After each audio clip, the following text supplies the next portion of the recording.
Fala galera, é um prazer estar falando com vocês. Sejam bem-vindos ao nosso projeto integrador, o podcast Filosofia, criado para ser uma extensão crítica, e científica de nós, alunos do curso de Filosofia aqui da Faculdade Uniso. Eu sou o seminarista Pedro, sou da Arquidiocese de Sorocaba, estou no meu terceiro semestre de Filosofia, e nesse episódio nós conversaremos com Dom Gorgônio Alves da Encarnação Neto, que é bispo da Diocese de Itapetininga.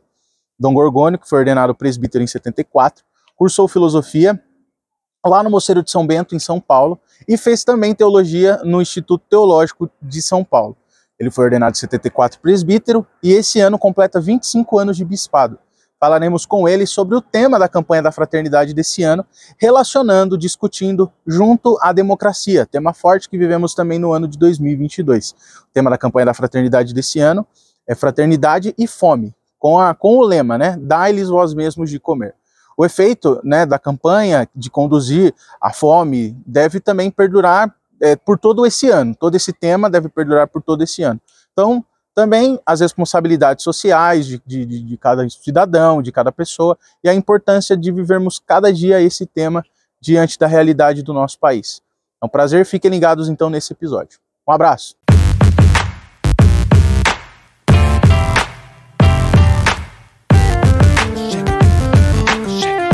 Fala Uniso! Estamos aqui no podcast Filosofia, direto da Universidade Uniso, com a minha companheira de bancada, minha querida amiga, minha querida irmã, Grande Maria! Obrigada, João, pelo convite. Obrigada, pessoal. Estou aqui participando, uma participação especial hoje na bancada. Muito obrigada pelo convite, João. Nossa, mas o diretor falou pra mim que você já ia subir a bancada. Não, tem nosso amigo Igor, que foi muito bem. Ele vai ser o dono da bancada, se Deus quiser. Tá bom, então. E você que tá começando agora o curso de filosofia, como tá sendo pra você, Maria? Tá sendo bem diferente. Eu que já sou formada em relações públicas, estava fazendo jornalismo, tranquei pra vir aprender um pouquinho mais com vocês. Pra ser jornalista aqui, né? Fazer uma participação especial aqui. Entendi, trouxe até um bolinho hoje pra gente. Alegrar o seu dia, João. Tudo pra você, querido. Obrigado, Maria. E hoje estamos recebendo a Vossa Excelência, o Reverendíssimo Bispo da Diocese de Itapetininga, Dom Gorgônio Alves da Encarnação Neto. Muito obrigado, Bispo. Eu que agradeço o convite que vocês fizeram para que eu pudesse estar aqui participando com vocês desta mesa e refletindo um pouquinho sobre o tema da campanha da fraternidade e outros assuntos que vocês vão perguntando, e a gente vai tentar responder também aqui pela participação. E hoje, no nosso podcast Filosofia, nosso projeto integrador aqui da Universidade Uniso, nós vamos falar um pouquinho sobre a campanha da fraternidade, a democracia, e hoje o senhor Bispo estará aqui conosco falando um pouquinho desse assunto. Vamos então para a primeira pergunta. Senhor Bispo, a campanha da fraternidade está na sua terceira vez em destaque com o combate à fome. Desde a primeira vez, em 1975, na ditadura militar, em 1985, no ano do regime civil, e agora em 2023, quase 4 décadas depois, o que significa essa campanha na consolidação de uma ampla democracia no país? Na verdade, esse tema mostra que nós não progredimos tanto no aspecto humano, do desenvolvimento humano do nosso país. Então, houve um progresso em outros aspectos comerciais no Brasil, mas da própria estrutura, mas na dimensão do povo, da humanidade do nosso povo, deixamos muito a desejar. Então, há muitas lacunas desse desenvolvimento humano do nosso povo, dessas condições do povo de uma participação no processo econômico, social, político no nosso país. Então, há muita gente que está à margem da realidade, que não participa diretamente desse progresso. O Papa Paulo VI dizia que o progresso tem que ser humano, para ser um verdadeiro progresso. Se não for, ele é um progresso de desenvolvimento militar, de poderio, de outros aspectos, mas não desenvolvendo aquela capacidade do povo de uma participação. O nosso povo está muitas vezes à margem no desemprego, um índice elevado de desemprego, na carência de moradia, né, na falta de acesso à educação, de condições básicas de saúde e a parte alimentar também, né? As estatísticas apontam que nós temos hoje mais de 33 milhões de brasileiros, né, passando fome e 128 milhões de insuficiência alimentar, né? Então, essas dificuldades que nós temos é preciso ser focalizado, porque nós queremos um país democrático, de participação, onde haja condições de vida, de dignidade para todos, oportunidade de trabalho, oportunidade de estudo. Então, é preciso, vamos dizer assim, se comprometer nessa dimensão solidária. É importante que o poder público realmente tenha o seu compromisso, né, de ir ao encontro a essa realidade. É dever do Estado proporcionar isso, porque é um dos direitos humanos, um direito básico da pessoa humana, né, ter a sua alimentação adequada para viver dignamente.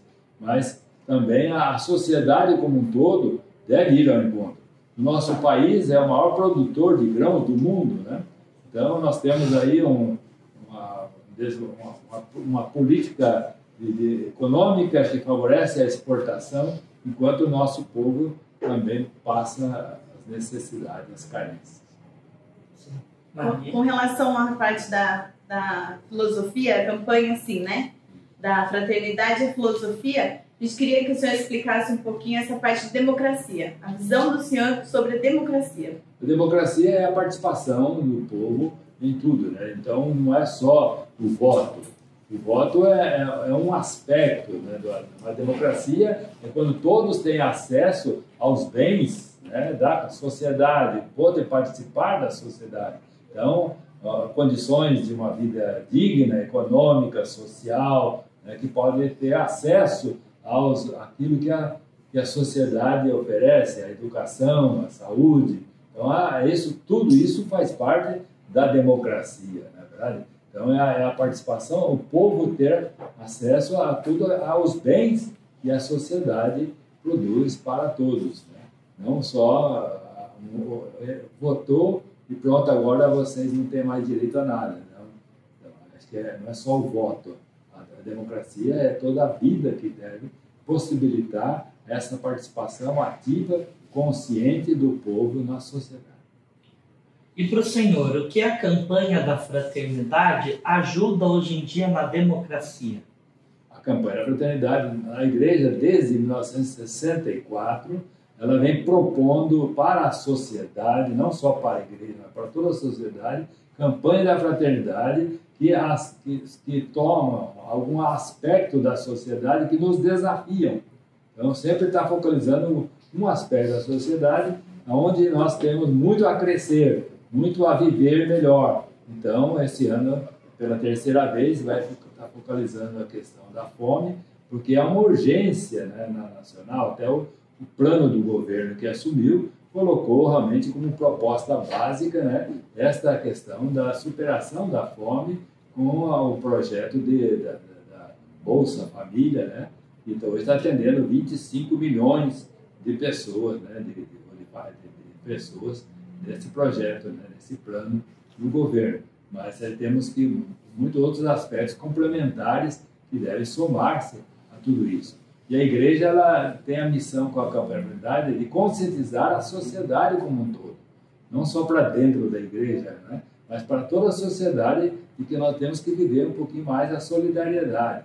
Nós não podemos estar bem se o nosso irmão, o outro, né, nosso cidadão, está, né, sendo alijado da mesa da vida, né? Não tem as condições mínimas, as condições básicas de uma vida digna. Então, nós não podemos contentar com isso. Sim, e para o senhor, a democracia é uma exigência, uma condição indispensável das vidas coletivas contemporâneas? O progresso humano levou realmente a essa consciência, né, que respeita a liberdade individual, né, o seu direito à vida e os direitos básicos, direitos humanos todos, direito de ir e vir, direito de escolaridade, direito à saúde, direito à moradia, direito ao trabalho, né? Então, tudo isso são frutos, né, de uma consciência democrática que foi crescendo, principalmente pós-guerra, né? Então, houve aquela consciência dos países da ONU que foram promulgar os direitos humanos, né? Aqueles artigos que todas as nações assinaram e se comprometeram a promover isso. Então, outros aspectos também vão surgindo como necessidades no mundo de hoje, como a questão climática, né? A questão climática é uma coisa que vem hoje, que vai chegando, como uma necessidade importante e básica para que a sociedade também se preocupe com isso, porque senão nós vamos destruir a vida, né, na Terra. Se nós destruirmos a nossa casa comum, né, o nosso ambiente, o nosso habitat, então a nossa vida também está em perigo. Por isso, também essa consciência ecológica, né, que já foi focalizada em várias campanhas da fraternidade, é uma coisa bastante atual hoje também, né? Então, a gente tem que pensar no todo da realidade humana. Por isso, hoje essa consciência democrática, ela vai despertando, né, esse senso da liberdade, da dignidade humana, da participação, e também de cuidar da nossa casa comum, que é dever de todos. É verdade isso, né, Maria? Porque hoje a situação no nosso país, na questão da fome, é muito grande, não? Sim. A campanha da fraternidade, ela é uma época do ano ou ela é trabalhada o ano inteiro? Na verdade, a gente tem um tempo forte, que é o tempo da Quaresma, que é um tempo chamado de conversão, né? Então, todos nós, na Quaresma, somos chamados a voltarmos para Deus e para o próximo, né? O amor a Deus e o amor ao próximo. Então, nada mais justo do que concretizar ou apresentar, nesta época, um desafio importante, que focaliza esse tema da campanha.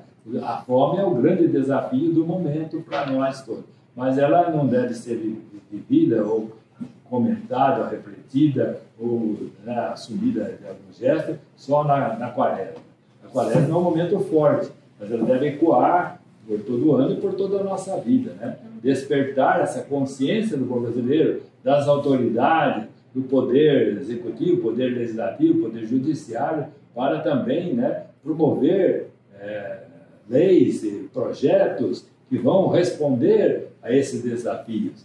E também a própria sociedade como um todo, a sociedade civil, né, a produtora, a industrial, né, todas as pessoas que estão muitas vezes em situações melhores de vida, e devem também ter essa dimensão social.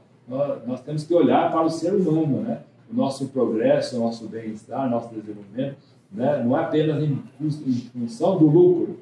Se nós vivemos só em função do lucro, nós esquecemos a dignidade humana, né? E fica muitas vezes fora do contexto. Sim. E aproveitando... vou interromper vocês. Por favor. E aproveitando essa parte de humana, eu como estudante de filosofia, eu queria entender um pouquinho esse lado dos seminaristas na área de filosofia. A importância que o senhor acha deles cursarem, né, participarem disso.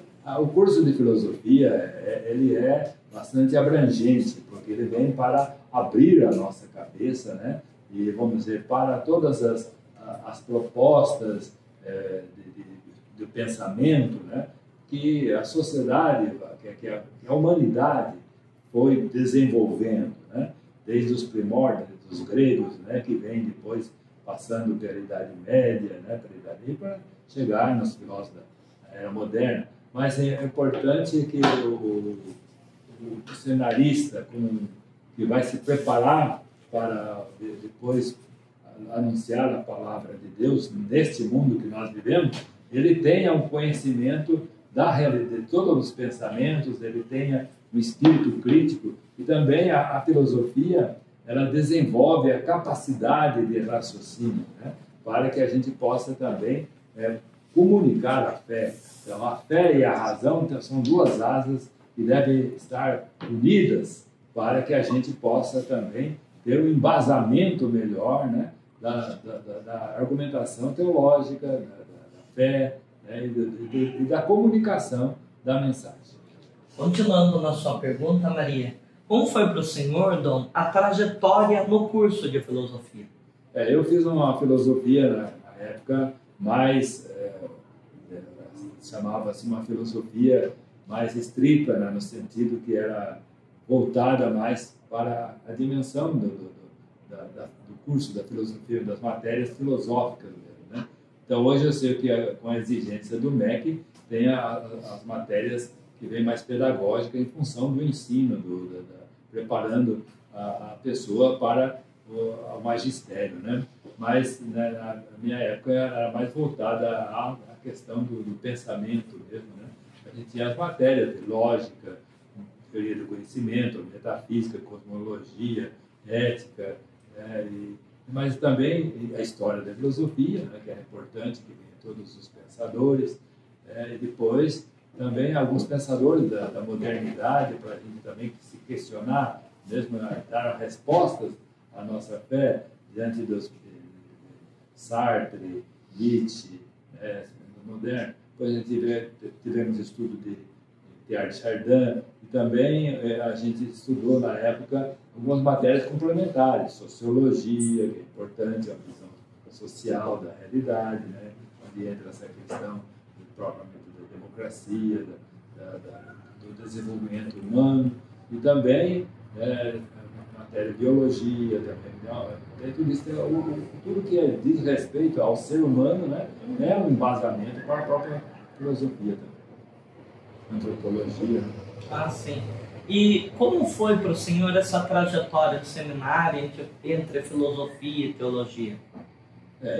A gente fez a filosofia, eu fiz filosofia no Mosteiro de São Bento, de São Paulo, né? Certo. Que era o professor Adão Joaquim, que era o abade depois do Mosteiro de São Paulo, né? E depois nós fizemos teologia no ITESP, que era o Ipiranga, Instituto Teológico de São Paulo, que era fundado pelas congregações religiosas. Mas a filosofia ajudou bastante a gente na teologia, né? Porque a teologia ela vai canalizar a nossa reflexão para respostas, né, à luz da palavra de Deus na fé. É lógico que hoje a teologia é mais bíblica do que antigamente, né? Antigamente, muitas vezes, a gente se preocupava mais em raciocínios. A própria catequese era muito filosófica, né? Deus é um Espírito perfeitíssimo, Senhor, Criador do céu. Hoje nós procuramos focar mais na dimensão bíblica, né?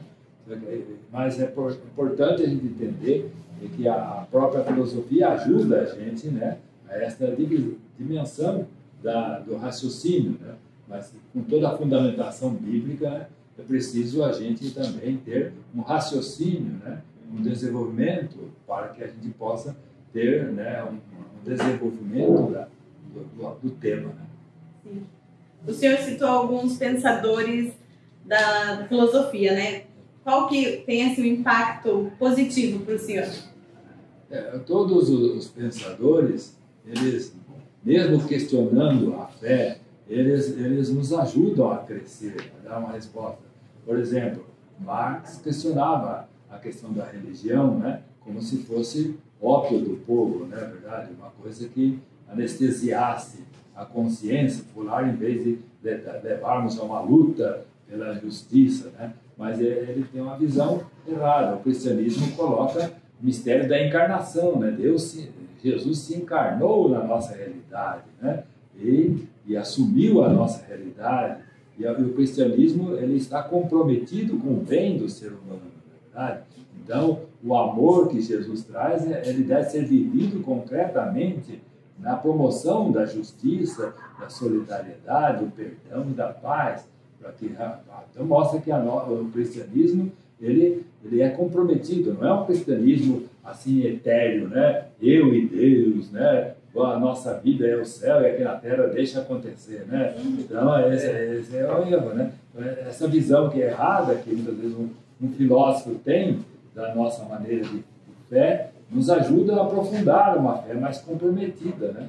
Uma fé que leva realmente a uma transformação da realidade. Sim. E qual a sua visão, Dom, da filosofia laica, presente na formação de uma sociedade democrática contemporânea? Talvez a palavra laica aqui pode ser entendida de diversas maneiras. Né? Não sei como você está entendendo a filosofia laica. Eu acho que a filosofia ela é um raciocínio de todas as realidades da vida, na verdade. Então, da vida. Então, ela tem todos os assuntos que estão inerentes à pessoa humana, à convivência, na sociedade, tudo mais. Então, vamos dizer, toda filosofia laica não significa que ela também não tenha, vamos dizer, uma conotação, né, no aspecto religioso, né, que ela tem que colocar. O ser humano é um ser religioso. Pascal já dizia, né, quem diz não ter Deus faz de alguma coisa o seu Deus, né? Então, o ser humano é religioso. Então, ele pode não ter aquela expressão de fé que nós temos, mas ele vai ter uma outra maneira pela qual ele enfoque a sua vida, que dê um objetivo pela sua vida, né? Seja o seu partido político, seja, né, o econômico, seja, né, algum aspecto da vida que vai determinar a sua orientação. Por exemplo, né, o prazer, né, pelo prazer, né, então, que já é do epicureísmo, né, que hoje está muito em voga isso, essas coisas voltam, né? Hoje o ser humano colocou o hedonismo, né, o prazer pelo prazer, a própria satisfação acima de tudo, né? Esse como se um valor maior, é a minha satisfação, o meu prazer, né, os meus gostos, né? Então isso também é uma maneira de entender a vida e focar a vida, né? Também que está muito presente na sociedade hoje. Nós estamos numa sociedade materialista, hedonista, egoísta, individualista, né? Que vai fechando, né? Vai fechando no eu, né? Na sua satisfação, no seu interesse, né?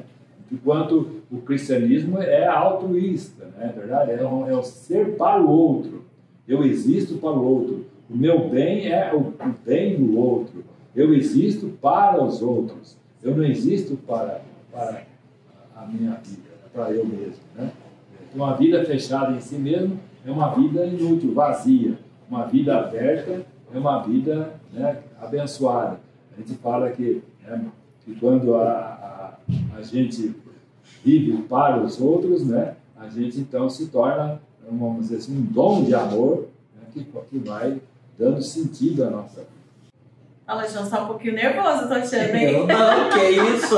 Que é sua vez de perguntar. Tá nervoso. Eu não. Domingo é domingo de Ramos, né? Eu vou fazer uma perguntinha aqui, porque eu fiquei em dúvida. Meu amigo seminarista José Michel falou que eu tenho que levar o ramo para a igreja. A igreja vai dar o ramo ou a gente tem que levar? Isso depende de cada paróquia, de cada comunidade, fazer a sua programação, né? Uhum. É lógico que não é, nem todos levam o ramo, então às vezes a paróquia providencia algum ramo. Mas o ramo é um símbolo, né? Sim. Que vai ser usado naquele dia. Ou a gente leva ou a gente recebe lá, né? É um símbolo de esperança, né? Da vitória da vida, da vitória do amor, né? Nós caminhamos com Cristo, que entrou em Jerusalém, e ele entrou não de uma maneira ostensiva, de poder, não veio como exército, né? Ele veio montado num jumentinho. É um rei diferente, é um rei que não vem para dominar, mas para servir e dar a vida, né? Então ele entra em Jerusalém para servir e dar a vida. Não há maior amor do que dar a vida. Então, essa entrada de Jesus é acolhida pelo povo triunfalmente, né? Assim com os ramos, estendido o ramo no chão, quando passava, cantando Hosana ao filho de Davi, né? Então, bendito aquele que vem em nome do Senhor. Então, todos esses cânticos, essa proclamação está no domingo de Ramos, né? Como um sinal de esperança, da vitória da vida, da vitória do amor, né? Então, só que Jesus realmente quer mostrar que a vitória se dá pela doação, pela entrega, pelo serviço, pelo amor. Mas depois você pode perguntar, né, para o Michel onde você comprou para você poder levar para a igreja, né? Mas tá bom, então. O Michel falou que vai pegar pra gente. Graças a Deus. Vai trazer aqui pra você na sexta-feira. No caso, amanhã, né? Não, eu participo da paróquia dele, ele vai levar pra mim. Ah, então tá bom, então. Então, senhor bispo, nós sabemos que o senhor vai completar agora 25 anos de episcopado, né, na Diocese de Itapetininga. Gostaríamos de saber, nesses 25 anos como bispo, trabalhando na Diocese de Itapetininga, com a campanha da fraternidade, e como foi para o senhor a campanha da fraternidade na ajuda dos mais vulneráveis, aí nos seus 25 anos de episcopado? Na verdade, então, primeiro a gente agradece a Deus, porque realmente é um dom de Deus, né, que nos dá pela sua misericórdia esta oportunidade, né, e essa missão, e essa responsabilidade de estar à frente dessa Diocese de Itapetininga, né, desde o seu início, então, do começo, e já completando 25 anos, né, de caminhada. Então, a gente não faz nada sozinho, a gente conta com a colaboração e a participação do clero, dos padres, né, do presbitério, dos diáconos, e de uma multidão de leigos que assumem a sua tarefa, a sua responsabilidade na participação nas comunidades, nas pastorais, nos movimentos, nas associações, nas entidades sociais. Eu percebo uma dificuldade. É mais fácil chamar e convocar um bem, muitas vezes, para um serviço ad intra do que para uma tarefa ad extra. Vou explicar isso, né? Ad intra na igreja, ministério da Eucaristia, serviço na liturgia, tudo isso, né, parece que motiva mais as pessoas. Eu acho que não exige tanto das pessoas. Mas as pastorais sociais, os compromissos sociais, uma pastoral da criança, uma pastoral da pessoa idosa, uma pastoral da saúde, uma pastoral carcerária, uma pastoral da sobriedade, uma pastoral dos moradores de rua, parece-me que aí existe uma dificuldade de disponibilidade de pessoas. Isso é muito difícil, isso não tem mais gente que está decepcionada, eu vou perder meu tempo aí num presídio, ou ir lá com os drogados, ou, né, com aqueles que estão morando na rua. Tem uma visão até negativista na sociedade com relação a essa pobreza, essa situação. Muitas vezes as pessoas acham que, né, todas as pessoas que estão nessas condições é pessoa perigosa, é bandido, né, então a sociedade tem esse preconceito quanto aos pobres, os marginados, os favelados, não é verdade? Então, a igreja tem que fazer um trabalho. Então, não temos tantas pessoas disponíveis para essas tarefas. Essa é uma dificuldade que a gente encontra, entendeu? Então, mesmo na tarefa da campanha fraternidade, algumas campanhas da fraternidade não são muito bem acolhidas, bem entendidas, né? Porque isso não interessa para nós, né? O que isso diz para a minha fé? Mas então, muitas vezes, porque é a questão do meio ambiente. Nós tivemos dificuldade de pessoas aceitar que esse desafio do meio ambiente, de cuidar da casa comum, daquilo que é nosso, é uma tarefa, uma exigência da nossa fé, do nosso compromisso cristão, né? Mas isso não tem nada a ver com a nossa religião, entendeu? Então, é difícil, muitas vezes, para o nosso povo passar do seu aspecto, da sua visão um pouquinho individualista, vertical no relacionamento com Deus, para um compromisso maior na dimensão social transformadora da realidade. Temos obstáculos, nós temos que trabalhar, porque nós temos que conscientizar esse povo para isso. Para isso que nós fazemos também, né? Para dizer, não, é nossa responsabilidade. Aquele outro é nosso irmão, né? Nós temos que estar comprometidos com a vida, e a vida de todos. Jesus disse, eu vim para que todos tenham vida e a tenham em plenitude. Então, não basta eu estar bem, eu preciso também promover o bem para todos, né, nessa realidade. Então, esses são os desafios da nossa missão também, né? Principalmente nesse aspecto da dimensão socio-transformadora. Maria Bernardes, Eu posso fazer uma pergunta agora de curiosidade para o senhor?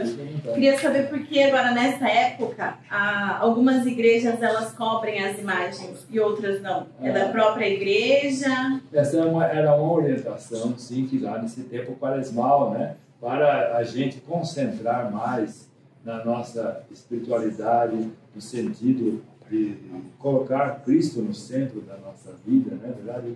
E ter essa compenetração mais essa interiorização, né?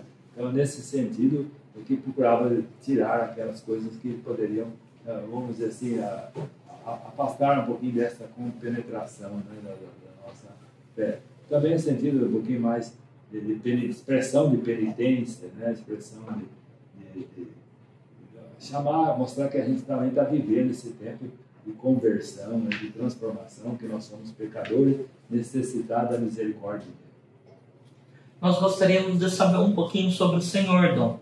Nós sabemos que a Diocese de Itapetininga foi criada e o senhor assumiu como o bispo. E como foi para o senhor ser o primeiro bispo de uma diocese nova, uma realidade nova? Como foi também para o senhor ser chamado, né, para ser bispo?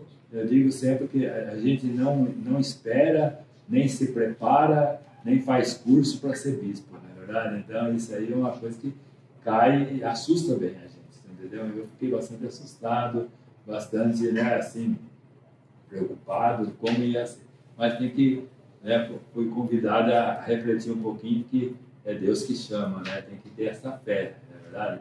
Através do superior, através do Santo Padre Papa, é Deus que está chamando a gente para a missão e Deus vai dar, né, vai nos assistir com o seu Espírito Santo, né? Então, tem que confiar em Deus. Então, é abandonar-se na mão de Deus. Eu fiz aquela experiência de Abraão, né? Sai da tua terra, deixa tudo e coloca-se na mão de Deus, que, né, Deus vai conduzir. Então, a gente se entrega nessa disposição e a gente procura alimentar essa fé com humildade, a gente vai chegando. A gente não tem um plano pronto para chegar, vem aqui resolver isso, fazer. Não, a gente vai caminhar com o povo. Primeiro aprender, escutar a comunidade, acolher as pessoas, conhecer as pessoas, né? E assim a gente vai se unindo, se organizando, né? Então, primeiro com os padres, que vão formar o presbitério, né? Que são os primeiros colaboradores, diáconos, e depois vai conhecendo o povo também. E aí a gente vai também, como o Papa hoje insiste muito, no processo de sinodalidade, né? Que é caminhar juntos, comunhão, participação e missão. Quer dizer, a gente não vai resolver as coisas e impor na nossa cabeça. A gente vai escutar o que o Espírito Santo está dizendo através desta caminhada de comunhão, participação das pessoas. Então, através das reuniões, dos conselhos, através das assembleias, através do conselho diocesano, de pastoral. Então, tudo isso vai ajudando a gente a refletir sobre a realidade, discernir o que é melhor, né? E tomar decisões conjuntas. Sempre a decisão não é tomada pelo bispo, mas é em comunhão, né? Então a gente vai trabalhando juntos, vai caminhando juntos, sabendo que o Espírito Santo está guiando a igreja. Esse é o sentido das coisas. É por aí que a gente vai se sentindo, né, mais tranquilo, é verdade? Você está na mão de Deus, né? E Deus fala através das pessoas, né? E a gente tem que escutar as pessoas. Então, caminhando junto, a gente vai discernindo melhor. Ouviu, Bruno? Tem recado do nosso amigo Bruno, que vai ser o próximo bispo de Itapetininga. É que a gente estava vendo o senhor com o Bruno. O Bruno tem postura de bispo. Deus deve saber. Se Deus quiser. Mas por quê? O que você vê do Bruno? Conta pra nós. Tudo isso que o Dom falou. Essa imagem que o Bruno transmite, assim, ó. O Bruno é o nosso futuro bispo, se Deus quiser. Eu vou falar uma coisa. Quando se falava isso para alguma pessoa, né? O padre Pelé falava, é desta pasta que se faz em nhoque. Tá vendo, Bruno? Bruno tá sendo preparado belo igual aqui. Vai ser para todo mundo que está aqui, né? Todos nós somos, como dizer assim, somos pessoas, né? Que estão se desenvolvendo, né? E Deus vai nos capacitando e nos chamando para esse ou aquele serviço.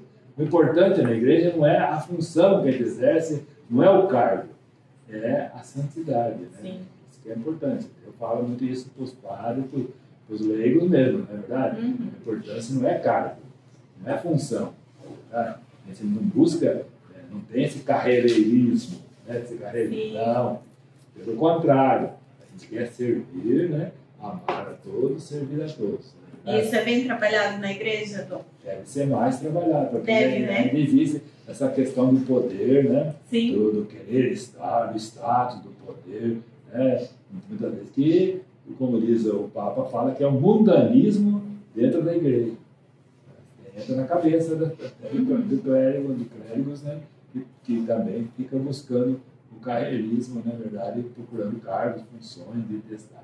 Ele está aqui para servir e amar a todos, né? Naquilo que Deus chama. Isso aí. Uma pergunta que eu tenho para o senhor, Dom. E qual é a importância do seminarista para essa sociedade? O seminarista através das suas pastorais. Tá, primeiro a gente tem que trabalhar pelas vocações. Nós estamos no ano vocacional, né?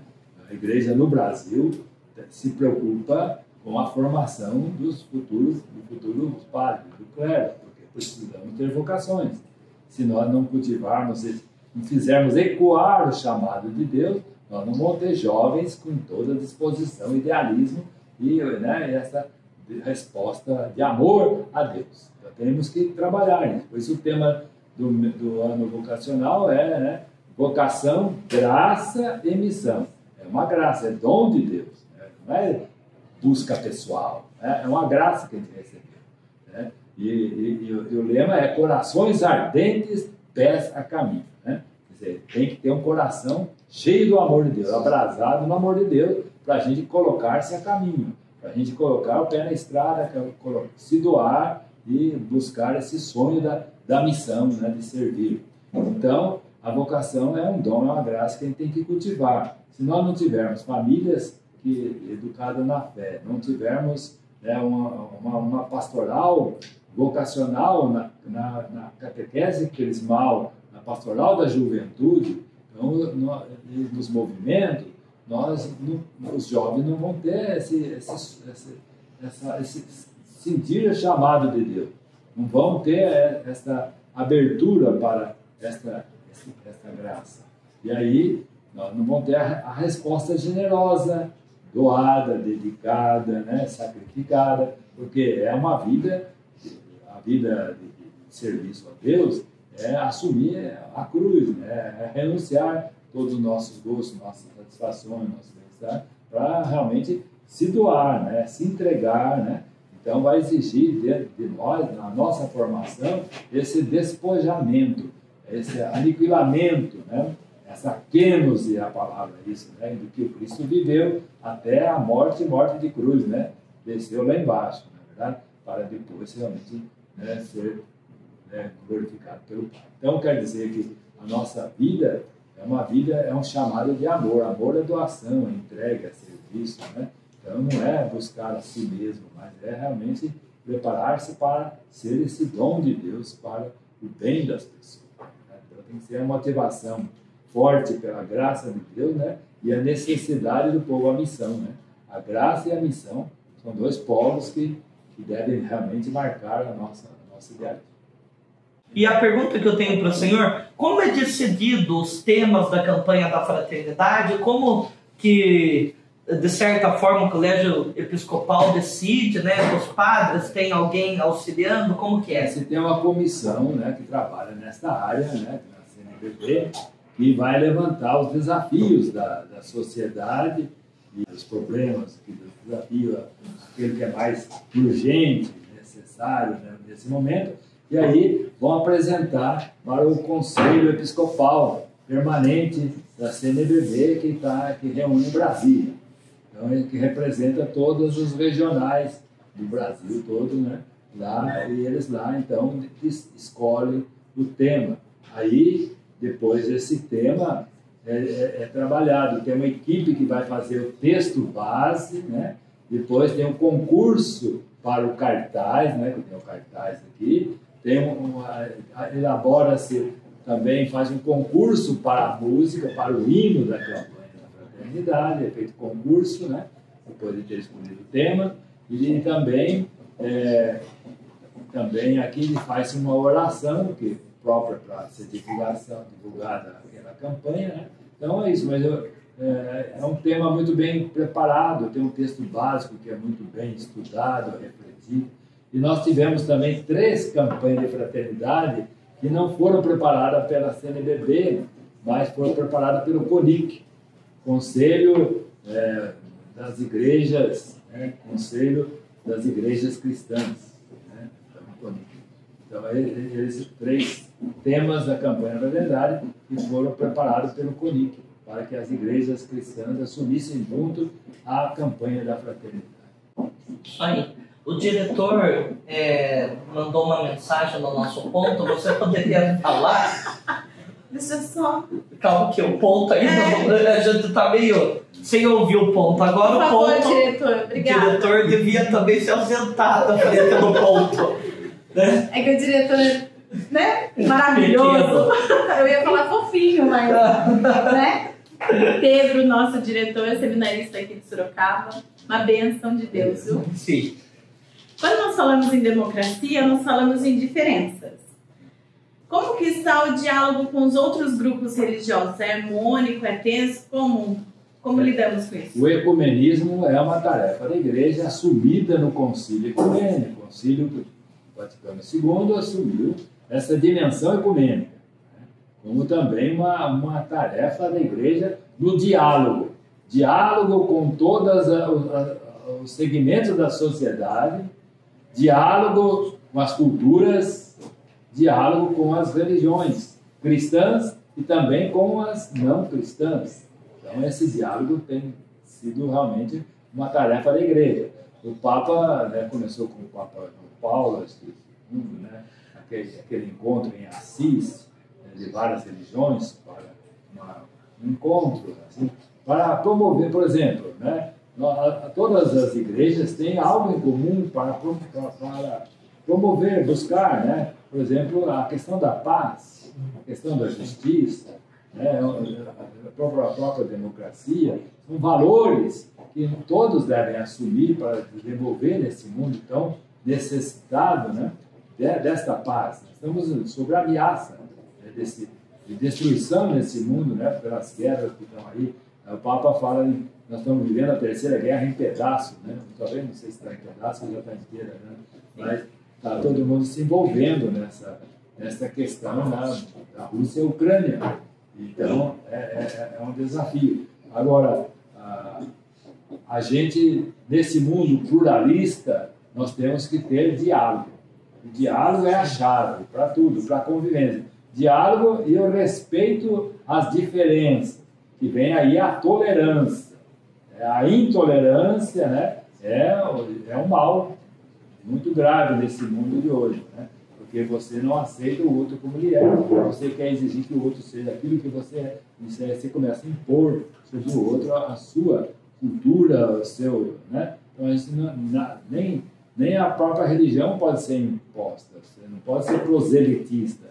O proselitismo é você querer fazer a cabeça do outro, né? Então, acho que você tem que respeitar o outro, colocar a sua proposta para que, né, as pessoas tenham discernimento e a sua caminhada, é respeitar a fé que o outro tem, a maneira de expressar o outro, a cultura do outro, né?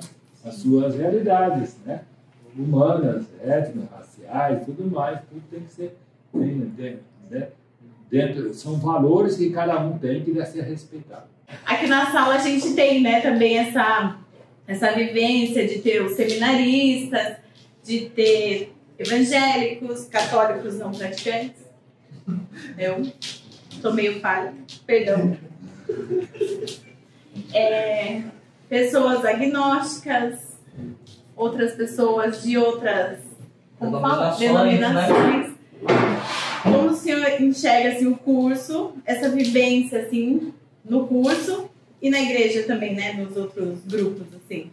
Eu acho que isso é importante, a gente viver num mundo pluralista. A sociedade é essa. Né? Uhum. Não adianta a gente ficar numa redoma só aqui, né? Só o jeitinho nosso aqui. Né? A Acho que nós temos que conviver, dialogar com todos e saber as opiniões dos outros, a maneira de falar, de ver os outros, respeitar a cultura, a fé que o outro tem e ter a sua convicção. O ecumenismo, o conviver com os outros, não tira a sua identidade, reforça a sua identidade. Isso que é importante. A gente pensa, não, agora é tudo igual, então não tem nada de diferença. Não, aí eu acho que aí não é um ecumenismo verdadeiro, porque você tem que respeitar o outro, a identidade do outro e ter a sua identidade, as suas convicções claras, sem querer impor ao outro, mas saber dialogar com o outro, né? Isso é importante. Alguns seminários, eles ficavam preocupados com essa questão dos seminaristas estudarem, né, numa universidade pública, com toda hoje essa variedade, essa cultura, e principalmente hoje, mais do que, na verdade, a questões religiosas, mas a questão da própria cultura moderna hoje, né, que traz para dentro de nós essa mentalidade do egoísmo, do hedonismo, do materialismo, da busca de nós mesmos, não é verdade? Então, essa vivência dentro desse contexto é preciso estar bem formado. Tem alguns seminários que dão uma formação anterior aos seus seminaristas, na verdade. Às vezes as congregações religiosas fazem um noviciado, fazem uma espiritualidade. A gente tem no nosso seminário o chamado propedêutico, né? No tempo de formação do nosso seminarista, que quando ele entra para o seminário ele passa um ano, né, sem estudar fora, então, porque é uma formação interna chamada propedêutico, que é ali, ele pode ter um embasamento da vida comunitária, da espiritualidade, do carisma, né, da catequese, uma formação bíblica, uma formação, uma pré-formação para estudos filosóficos. Então, essa preparação deveria ajudá-lo a ter, né, uma convicção da sua identidade, da sua fé, da sua vocação, para que ele possa estar no mundo. É como o pai de família, né, que forma o seu filho, a sua filha, né, lá no seu conchego do lar, na sua escola, no seu ambiente interiorano. Então, depois ele vai para uma faculdade na grande cidade, no mundo disperso, no mundo... Aí, como é que vai ser meu filho na situação? Não vai dar para o pai e a mãe ficar acompanhando, vigiando, né? Sim. Não, tem que saber. O meu pai falava que tem que criar asas e deixar voar, né? Tem que formar a cabeça para a pessoa ser responsável, para ter a própria cabeça, para ele não ir pela cabeça das ondas do mundo, não é verdade? Porque aí, né, vai sofrer as consequências de uma despersonalização, né? Então ele tem que ter a sua convicção, a sua personalidade, o seu caráter, a sua formação, suas convicções, para ele viver aonde quiser, para viver aonde não tem problema nenhum. O senhor acha que a tecnologia ajudou a igreja, ou ela é uma coisa que prejudica? Não só os padres, mas assim, divulgação, contribui? A tecnologia é sempre coisa boa e ela é neutra, né? Ela pode ser usada para o bem e para o mal. Depende do uso da tecnologia. A tecnologia é sempre um desenvolvimento não humano, um desenvolvimento tecnológico que vem para o bem, que vem para a gente usar. Então, nós, graças a Deus, então a igreja pode usufruir desses meios para poder também, né, chegar a mais além, né, das suas limitações físicas, né, do seu tempo. Ela pode ir além, pode chegar ao público, pode chegar às pessoas, aos mais afastados. Então, é bem-vinda a tecnologia, entendeu? É uma coisa importante, é uma coisa boa. Então, a igreja tem que saber usar isso também. Ela não pode descartar isso e dizer, não, isso aí para nós não interessa, né? Eu acho que estamos num mundo cada vez mais tecnológico, mais informatizado, mais isso, mais aquilo, né? Então, se nós não podemos desprestigiar, né, esses meios que vêm aí para nos ajudar. E, Bernardes, a tecnologia nos ajuda bastante, né? Porque nós estamos tendo aqui toda essa tecnologia para ajudar a transmitir o bem, né? E as câmeras não gravam essa linda plateia que nós temos aqui ao fundo. Mas nós temos uma pergunta da plateia para o senhor. através do Charbel. Dom, queria agradecer uma vez mais a disponibilidade de o senhor vir aqui e nos ajudar de maneira tão efetiva. E voltando para a área da democracia como sistema político, a gente entende que o catolicismo tem um sistema político próprio e um sistema político que durante todo o seu tempo tem sido estável e tem sido perdurador e eficiente. Fazendo uma correlação com a democracia, quais aspectos desse sistema político católico poderiam vir a influenciar uma democracia para que ela fosse mais estável e eficiente? Certo. Então, a igreja, ela não é nem uma tirania, nem uma democracia, né? Ela busca o consenso.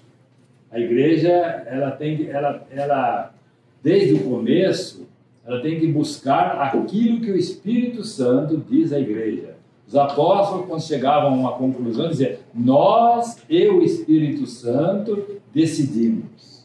Então, era uma coisa debatida, rezada, refletida, discutida e chegava-se a uma conclusão.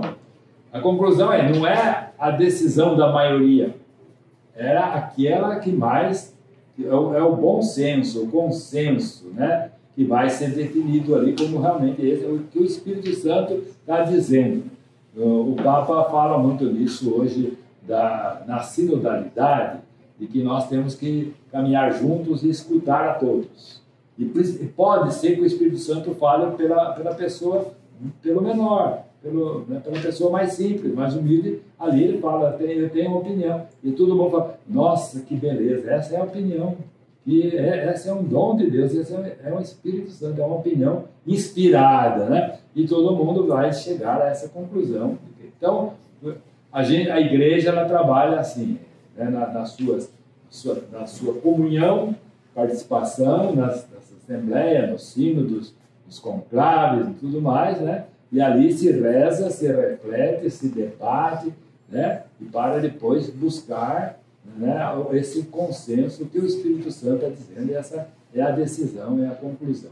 Então, esse é o procedimento da igreja, né? Agora, é um procedimento realmente que ajuda muito na democracia, no sentido de escutar, né, o povo, de escutar as pessoas, de refletir, de debater as ideias, né? No sentido isso, né, é importante que nós tenhamos, né, um parlamento, um congresso, né, que debate os assuntos, que né, levanta as questões e que depois chega à conclusão. Na democracia é a decisão da maioria, é verdade? Então tem as leis democráticas que regem para alguns assuntos 2/3, para outros assuntos maioria absoluta, 50% mais 1, né? Então geralmente as coisas são decididas assim, né, dentro do processo democrático, né? As decisões são votadas e a maioria é que decide, né, que aprova ou desaprova as leis e as decisões. Então, mais ou menos assim. Agora, é importante a escuta, é importante o debate, é importante vamos dizer assim, é o confronto das ideias. É preciso ter, né, a posição da situação, a posição da oposição, e assim poder o confronto e depois chegar a uma votação onde as pessoas, né, cheguem a uma conclusão. E já que essa pergunta veio, né, da plateia, gostaria que o nosso câmera Lucas gravasse a plateia. Ó o povo lá, todo sorridente. Olha o Gabriel como tá emocionado. Gabriel queria tanto a sua presença, né, Gabriel? Sonhou por esse dia. Mas, infelizmente, nós estamos acabando esse programa. E que programa, não, Maria? Uma honra participar com você, mesmo tenso, eu entendo. Ele estava muito ansioso pela presença do senhor, muito importante para ele. Não foi? Não, sim, realmente. Suando, olha. E que quebrou o ar-condicionado do estúdio. E nós, da Universidade Uniso, gostaríamos de entregar um presente para o senhor. primeiramente, os 25 anos escrito pelo Aldo Vanucci, né, o que foi reitor da Uniso, todo autografado pelos alunos do curso de filosofia. E nós vamos assinar agora, né, Maria? Vamos. Por favor, você primeiro. De nada. Que assinatura bonita. Viu? Mais graça. Vamos lá, então. Conta a trajetória da universidade e tem depoimento de vários funcionários aqui e professores. Então mostrar, né, para a câmera, né, aqui todo autografado pelos alunos da universidade já. Sim. Então, estamos aí, né? Esse é o primeiro. Tá bom. E também gostaríamos, Obrigado. sim, gostaríamos de entregar também nós entre as palavras também do reitor Dr. Aldo Vanucci. Um presentinho da universidade para o senhor. Obrigado por todo o carinho de vocês, por toda a receptividade aqui, por acolhida, né? E por poder participar com vocês assim de uma maneira mais tranquila, né? Serena, assim, espontânea, né? desse questionamento, da conversa, né? E assim podendo refletir junto alguns aspectos da nossa caminhada, da nossa vida, né? Da nossa missão dentro da igreja e diante das responsabilidades, né, que nós temos aí, né, de ajuda, né, do povo a viver melhor, né, essa fraternidade, a paz no nosso país, né? Nós rezamos todo dia, precisamos, né, de desenvolver melhor o nosso país, humanamente falando, né, para que todos possam viver com dignidade, justiça e paz em nossa terra. Você viu? Não foi nada Deus, você viu, né? Foi despojado, né? Foi muito tranquilo, né? Como sempre aqui, né? Mas mais uma vez, muito obrigado, Dom Gorgônio, muito obrigado, Maria. Eu que agradeço, muito obrigada pela presença do senhor. Uma satisfação. Estamos aqui esse foi o podcast Filosofia aqui do projeto Integrador, que tem o nosso coordenador, né, o professor Rodrigo Barca, e estamos aqui trazendo cada dia mais pensadores, pessoas para falar, apresentadores novos, velhos, né, para falar um pouquinho. E o podcast de hoje nós agradecemos muito a presença do Dom Gorgônio, bispo da Diocese de Itapetininga. No próximo programa teremos muito mais. Fique ligado, esse foi o podcast Filosofia.